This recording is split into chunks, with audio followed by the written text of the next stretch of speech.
கிச்சன்ல ஸ்ருதி, என்ன செகண்ட் பேபியா? என்ன சொல்றீங்க? இதுக்கு முன்னாடி எப்ப கன்சீவ் ஆகியிருப்பாங்க? மீனா, சீதாக்கு கூட வேலை பார்க்கறவங்க சொன்னாங்களா? ஸ்ருதி, வாங்க போய் கேட்கலாம். மீனா, பெரிய பிரச்சனை ஆகிடும். ஆல்ரெடி ஹாஸ்பிட்டல் போனதுக்கே என்ன ரொம்ப கேட்டாங்க.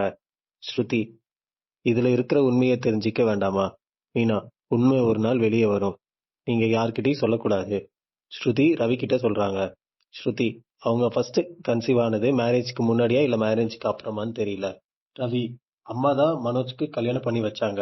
ஸ்ருதி, அவங்களுக்கு எக்ஸ் பாய் ஃப்ரெண்ட் இருந்தா நீங்க யார்கிட்டயும் சொல்லிடாதீங்க. ரவி முத்து கிட்ட சொல்றாரு. முத்து, இது எப்படிடா உனக்கு தெரிஞ்சிச்சு? அந்த கெடி ஃப்ராட் வேலை பார்த்திருக்குடா. ரவி, நீயும் யார்கிட்ட சொல்லிடாத. முத்து அண்ணாமலை கிட்ட சொல்றாரு. அண்ணாமலை, இது சாதாரண விஷயம் இல்லடா. முத்து, நான் தான் பார்லர் அம்மா ஃப்ராட் வேலை பார்க்குதுன்னு சொன்னலப்பா. இதுக்கு நீதான்ப்பா தீர்வு சொல்லணும். அண்ணாமலை விஜயா கிட்ட கேக்குறாரு. விஜயா, நீங்க ஏன் இப்படி பேசுறீங்க? அண்ணாமலை, உனக்கு தெரிஞ்ச உண்மையே சொல்லிடு. விஜயா, இன்னும் ஒரு தடவை கூட கருத்தரிக்கவே இல்லையே, இதெல்லாம் உடனே கேட்கணும். ரோகிணி, நீ வெளியே வா. விஜயா, நீ யாரு? உன் வாழ்க்கையில என்ன நடந்து இருக்கு? உன்னை பத்தி இப்படி கேள்விப்படுவேன்னு நினைக்கவே இல்ல.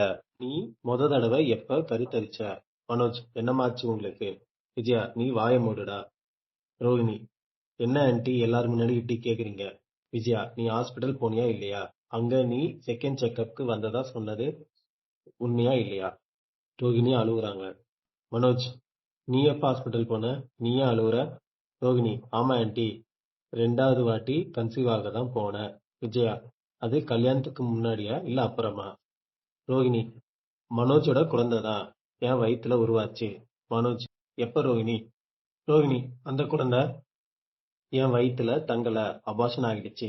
நம்ம குழந்தை இந்த பூமிக்கு வராமே போச்சு. விஜயா, ஏன் என்கிட்ட சொல்லல? ரோகிணி, கன்ஃபார்ம் ஆகிட்டு சொல்லலான்னு இருந்தேன். அந்த டைம்ல தான் எங்க அப்பா ஜெயிலுக்கு போனாதான் நியூஸ் வந்தது. ஸ்ட்ரெஸ்ல அபார்ஷன் ஆகிடுச்சு. இதோட எபிசோட் இங்க முடியுதுங்க. நாளை ரோகிணி தனியா போலாம்னு தோணுதுன்னு சொல்றாங்க.